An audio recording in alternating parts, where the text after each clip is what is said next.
31,000 years ago, someone lost a leg. Not to injury, not to accident, deliberately removed by another person with a stone blade in a cave.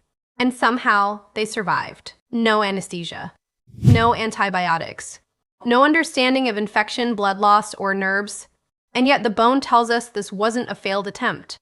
This person lived. This is real.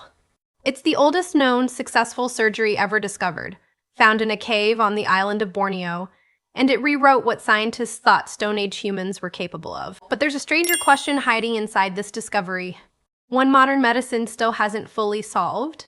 Did this person, 31,000 years ago, feel a leg that wasn't there anymore? The evidence for all of this isn't speculation. It's written in fossilized bone, confirmed by real researchers, and backed by a phenomenon still affecting the majority of amputees alive today. The discovery happened in 2020, when archaeologists excavating Lang Thibaut Cave uncovered a remarkably well-preserved skeleton. A young adult, roughly 19 or 20 years old at the time of death, the lead researcher, Tim Ryan Maloney, and paleopathologist Melandri Bullock from the University of Sydney, noticed something: the skeleton's lower leg was missing entirely. Not lost to decay, removed. Here's the detail that changed everything. Around the missing section, the bone showed new growth. Smooth, rounded, remodeled. That's not the mark of an accident or an animal attack. That's the mark of healing. Based on how much the bone had regrown, researchers estimated this person survived the amputation by 6 to 9 years. They didn't just survive the surgery. They lived an entire portion of their life afterward, missing a leg. And here's the number that stunned the archaeological world. This amputation predates the next oldest known example, a case from Neolithic France, by roughly 24,000 years. Before confirming any of this, researchers had to rule out other explanations. Could the limb have been lost to disease, gangrene, or a birth defect instead of surgery? They examined the bone closely, looking for the clean, deliberate lines a blade leaves behind. Disease and infection tend to leave jagged, irregular bone damage. What they found instead was a clean, angled cut consistent with a controlled procedure, not a slow deterioration. That distinction is what confirmed this as deliberate surgery, not a medical mystery left to chance. Think about what that actually required. Whoever performed this surgery had to know how to control bleeding, avoid fatal blood loss, and manage the wound well enough to prevent a fatal infection. With no writing, no textbooks, and no prior example to learn from, researchers believe this community likely had real, accumulated botanical knowledge. Understanding of which plants could help control bleeding or fight infection, passed down the same way all early medical knowledge was, through trial, memory, and necessity. This wasn't a lucky accident. It was skill, applied under the worst possible conditions by someone who had clearly done something like this before or had been taught how. So that's the surgery. Now here's the question almost nobody asks next. What happened after? What did it feel like to live the rest of a life with a limb that was no longer there? Today, doctors have a name for this: phantom limb pain, and it isn't rare. It affects somewhere between 64 and 80% of amputees, a majority, not an exception. People describe feeling their missing hand clench, their missing footage, their missing leg still bearing weight when they stand. The limb is gone. The sensation isn't. For a long time, doctors assumed this was psychological, grief or denial playing tricks on the mind. Modern neuroscience found something very different happening, and it has nothing to do with imagination. Your brain maintains a constant, detailed map of your entire body, every limb, every finger wired into specific regions of the brain. That map doesn't disappear the moment a limb does. Nerve signals that used to travel to and from that limb get rerouted, misfired, or reinterpreted by a brain still expecting information from a body part that's no longer sending any. Some researchers point to something called cortical reorganization. Nearby brain regions gradually creeping into the unused mapping space, tangling old signals with new ones.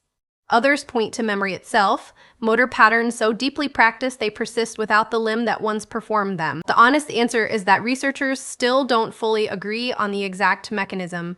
What they do agree on is that it's real, physical, and involuntary, not imagination, not grief. A body genuinely misreading itself. So here's where it connects directly back to Borneo. Phantom limb pain isn't a modern condition caused by modern medicine.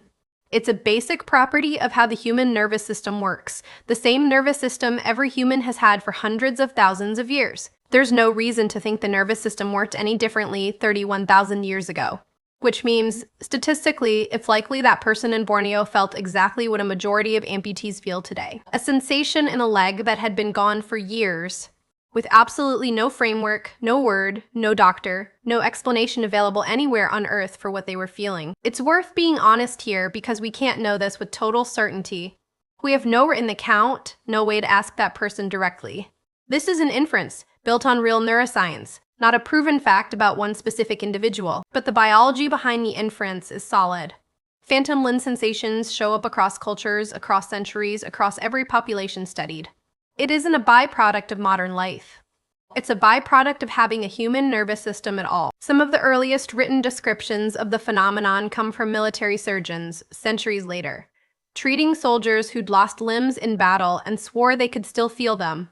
The pattern has been recorded again and again, everywhere humans have needed limbs removed. There's something else worth sitting with here. This person didn't just survive a Stone Age amputation. They lived years afterward in a body that likely never stopped in some way, telling them the leg was still there, and their community adapted around them. Someone had to help them move, hunt differently, live differently, for 6 to 9 years. That's not just medical evidence. That's evidence of real, sustained care. Here's where it connects directly to today. Modern treatments for phantom limb pain, including a technique called mirror therapy, work by essentially tricking the brain's body map back into agreement with reality. A mirror is positioned to reflect the remaining limb, creating the visual illusion that both limbs are still there. For many patients, the brain accepts the illusion, and the phantom pain measurably eases. It's a strange kind of continuity.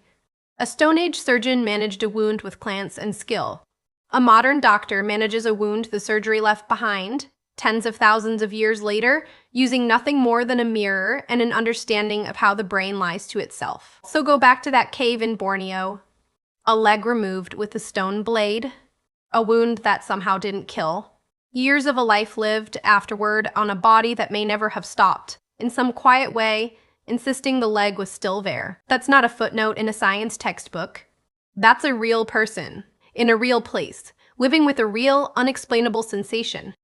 31,000 years before anyone had a name for what was happening to them. They didn't have a word for phantom limb pain. They didn't need one. They just had to live with it. The same way every human nervous system has carried this quiet, strange trick for as long as we've been losing pieces of ourselves and somehow still going on.